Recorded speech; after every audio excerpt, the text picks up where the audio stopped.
हाँ जी, नमस्कार। Rajasthan history point में आपका स्वागत है।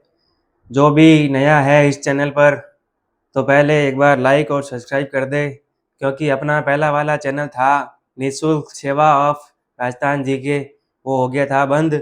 और दूसरा मेरे पास एक साइड में एक आईडी थी जिस पे मैंने वापस मतलब 2 आईडियाँ बना रखी थी। उस पे अपना पहले वाला चैनल चल रहा था और दूसरा मैंने इस पे वापस यहाँ पे वीडियो डालने चालू किया। हालाँकि आईडी तो पुरानी है, फिर भी एक बार इसको चलाने की कोशिश कर रहे हैं कि भई इसको ग्रो करते हैं, ठीक है?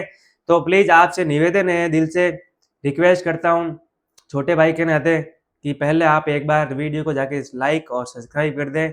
ये अपनी निःशुल्क सेवा है सीईटी के लिए, ठीक है? और सारे अन्य जो भी राजस्थान के एग्ज़ाम हैं, उनके लिए मैं निःशुल्क सेवा प्रदान करना चाहता हूँ आपके लिए, ठीक है? मतलब जैसे कोचिंग में क्लास लगती है ना, ए से लगा के जेड तक, सेम टू सेम यहाँ पे आपकी फ्री निःशुल्क सेवा। जो बंदा कोचिंग अफोर्ड नहीं कर पा रहा है, वही नोट्स मैं कोचिंग के आपको यहाँ अवेलेबल करा रहा हूँ बोर्ड पे, और साथ में समझाने का काम भी करूँगा और चीज़ों का बैकग्राउंड भी बताऊँगा, ठीक है? तो आपसे बड़े दिल से निवेदन करता हूँ मेरे भाइयों, कि प्लीज़ एक बार रिक्वेस्ट है आपसे, विनती करता हूँ कि एक बार प्लीज़ वीडियो को लाइक और सब्सक्राइब कर देना, ठीक है? तो चलो, कल हमने पढ़ा था सीईटी का, आप मतलब पढ़ रहे हैं ग्रेजुएशन वाली और 12th वाली का, तो उसमें एक टॉपिक है प्राचीन सभ्यताएँ, ठीक है? तो उसमें प्राचीन सभ्यताओं में अपने पर मतलब फिक्स दे रखी है, एक तो कालीबंगा, हड़प्पा, बैराट और बालाथल।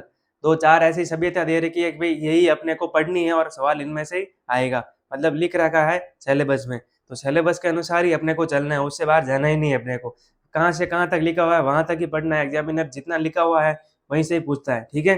तो आज बात करेंगे अपन हड़प्पा के बारे में, सॉरी, आड़ के बारे में। कालीबंगा तो हमने पढ़ ली थी, ठीक है?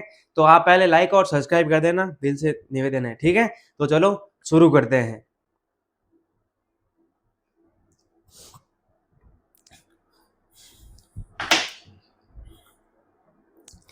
तो चलो, आज बात करेंगे आर्ट सभ्यता के बारे में, ठीक है? कि भाई आर्ट सभ्यता क्या है, कहाँ पे है, क्या नाम है इसका, उत्खनन कौन करता है, वहाँ पे क्या साक्ष्य मिले थे। मतलब अपने भारत में सभ्यताएँ जितनी भी थी पुरानी, उनकी मतलब उजागर किया, उनको खोजा, खोदा, ठीक है? वहाँ पे क्या साक्ष्य मिले। आर्ट सभ्यताओं के बारे में आप समझते हो कि पुरानी मतलब अपने जैसे पुराने लोग कैसे रहते थे, वो मतलब दब गए थे नीचे, उनको वापस सभ्यताओं को कौन-सी मतलब कौन-कौन की कहाँ पे किन-किन की सभ्यताओं में मतलब कहाँ का क्या चीज़ मिलती है, ठीक है? उनको वापस उजागर किया और उन सभ्यताओं के बारे में हम पढ़ेंगे। तो आज बात कर रहे हैं अपन आर्य सभ्यता के बारे में, ठीक है?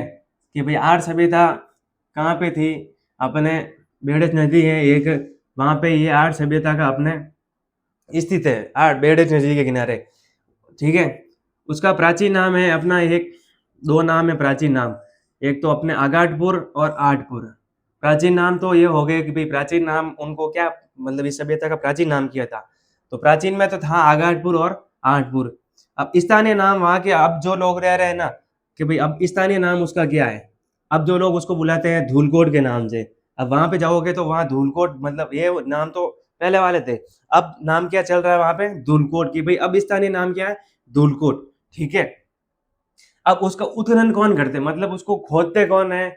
चीज़ों को बाहर कौन निकालता है कि भई ये साक्ष्य मिले वहाँ पे? उन चीज़ों को खोदने वाले कौन-कौन थे अपने? एक तो थे अक्षय कीर्ति व्यास, ठीक है? दूसरे थे अपने रतन चंद्र अग्रवाल, एक तो थे अक्षय कीर्ति व्यास, दूसरे हैं रतन चंद्र अग्रवाल और तीसरे हैं हंसमुख धीरज सांकलिया। ये 3 व्यक्ति थे जिन्होंने आर्य सभ्यता का उत्खनन किया, ठीक है? और उसके बाद में उत्खनन किया भई खोदा तो कुछ साक्ष्य भी मिलेंगे। तो साक्ष्य के रूप में हमने मतलब हमें क्या मिलता है? ठीक है? साक्ष्य के रूप में हमें मिलता है एक तो पहले कि भई तांबे की भट्टियाँ, ठीक है? अपने अभी तो चल रही है अपने लोहे की भट्टियाँ, पहले तांबे की भट्टियाँ यूज़ करते थे। तो एक तो मिलती है अपनी तांबे की भट्टियाँ, उससे पता चलता है कि भई ये ताम्रवती नगरी थी, वहाँ पे मतलब सारी चीज़ें तांबे की यूज़ करते थे, चाहे कुछ भी हो, बर्तन हो, चाहे कोई भी चीज़ हो, तो वो ऐसे यूज़ करते। चश्मा लगा लेता हूँ, दिख नहीं रहा मेरे को, ठीक है? तो ताम्रवर्ती मतलब नगरी कहते हैं उससे, कि भाई पहले वहाँ पे सारी चीज़ें तांबे की यूज़ करते थे। सवाल ऐसे बनेगा एग्जाम में कि ताम्रवर्ती नगरी किसे कहते हैं? कौन सी सभ्यता को कहते हैं? ठीक है? ऐसा सवाल बनेगा और मैं बता दूँ ऐसा ही सवाल बनता है क्यों बनता है कि भाई तांबे की चीजें वहां पे यूज कर रहे थे, तो ताम्रवती नगरी के रूप में किसको कहते हैं, क्योंकि यही है एक जो ताम्रवती नगरी के रूप में मानी जाती है। ठीक है। उसके बाद में दूसरा साक्ष्य के रूप में मिलता है मृद भांड। ठीक है, भांड मिलते हैं बड़े बड़े ऐसे कटोरे, काले व लाल। ठीक है, भांड मिले थे जिनको गोरे व कोट कहते हैं। ये भी इंपॉर्टेंट पॉइंट है। एक तो हो गया अपने कि ताम्रवती नगरी किसे कहते हैं, और दूसरा ये हो गया गोरे व कोट किसको कहते हैं। गोरे व कोट किसको कहते हैं कि भाई वहां पे एक साक्ष्य के रूप में मृद भांड मिले थे जो कि लाल व काले थे, जिनको गोरे व कोट कहते हैं। ठीक है। उसके बाद में साक्ष्य मिलता है अगला रंगाई छपाई का, रंगाई छपे का उद्योग। ठीक है, जिससे पता चलता है कि वो एक व्यापारिक केंद्र था। आर्ट सभ्यता एक व्यापारिक केंद्र थी। क्यों? क्योंकि उसमें ताम्रवती नगरी की तांबे की चीजें भी मिल रही हैं, काले व मृदभांड भी मिल रहे हैं। इसका मतलब तो है ही कि मतलब ये रंगाई छपाई का भी उद्योग कर रहे हैं साथ में, तो मतलब है कि वो एक व्यापारिक केंद्र था। मतलब व्यापार, मतलब वहां के लोग व्यापार में भी बहुत आगे थे। ठीक है। और उसके बाद में मिला था बाट, उससे मतलब कन्फर्म हो गया। बाट का मतलब वो दुकान वाले बाट नहीं मिलते अपने को, तोलते हैं, इस पे वजन करते हैं। उससे वापस पता चल गया कि ये सच मतलब सत्य है। कि बात ये कि ये एक व्यापारिक केंद्र था। ठीक है। किस चीज से पता चलता है, एक तो ये तांबे की भट्टियां मिली थी, बाद में मिले थे अपने गोरे वो कोट, लाल मृदभांड मिल गए, फिर बाद में रंगाई छपियाई का उद्योग का पता चला, उसके बाद में बाट मिल गए, तो पता चल गया भाई व्यापारिक केंद्र है अपने ये। ठीक है। फिर मिलता है लाजवर्थ का पत्थर। कहाँ का था ये? अफगानिस्तान का। इंपोर्ट एंड एक्सपोर्ट का काम भी करते थे ये। ठीक है, ये एक व्यापारिक केंद्र के तौर पे ये चीज प्रमाणिक मिलती है। और व्यापारिक केंद्र कौन था, ये भी सवाल यहाँ से बन सकता है। मतलब मैं ये बता रहा हूँ सवाल कहाँ कहाँ से, इसमें से क्या क्या सवाल बन सकते हैं, अपने को मेन चीज क्या याद रखनी है। ठीक है, ये भी याद रखना है लाजवर्थ का पत्थर। ठीक है। उसके बाद में अपोलो के चित्र। ठीक है, अपोलो का चित्र वाला सिक्का बहुत ही इंपॉर्टेंट है, याद रख लेना। अपोलो का चित्र वाले सिक्का कौन सी सभ्यता के साक्ष्य के रूप में मिलता है? आहट सभ्यता के बारे में। ठीक है। उसके बाद में मिलते हैं 6 चूल्हे एक साथ। उसका मतलब है कि सामूहिक परिवार। आपने तो अभी तो संयुक्त परिवार मतलब नहीं है, अब एकल परिवार चल रहा है। वहां पहले ऐसे मतलब संयुक्त परिवार के रूप में सारे एक साथ ही रहते थे, अलग अलग कोई सिस्टम ही नहीं था। मतलब चाचा काका मामा भतीजा सारे एक साथ ही रहते थे पहले। तो 6 चूल्हे का मतलब है कि सारे एक ही घर में 6 चूल्हे मिले, मतलब सारे लोग ही एक ही घर में रहते थे। सिलबट्टा मिलता है, सिलबट्टा। ठीक है। उसके बाद में अगला साक्ष्य मिलता है अपने को गेहूं, चावल और ज्वार। इसका मतलब क्या होता है कि वो खेती भी करते थे। ठीक है। और सऊ के साथ आभूषण मिले। इसका मतलब है कि वो पुनर्जन्म में विश्वास करते थे, क्योंकि अब मतलब उसको दहन कर दिया, दहन करने के बाद में जो भी उसकी चीजें थी उसके साथ में रख दी, और उनका विश्वास ये था कि ये वापस जन्म लेगा, तो ये उनके रूप में वापस उनके साथ में सब के साथ में दफन कर देते थे। ठीक है। उसके बाद में मिलती है कच्ची ईंटें।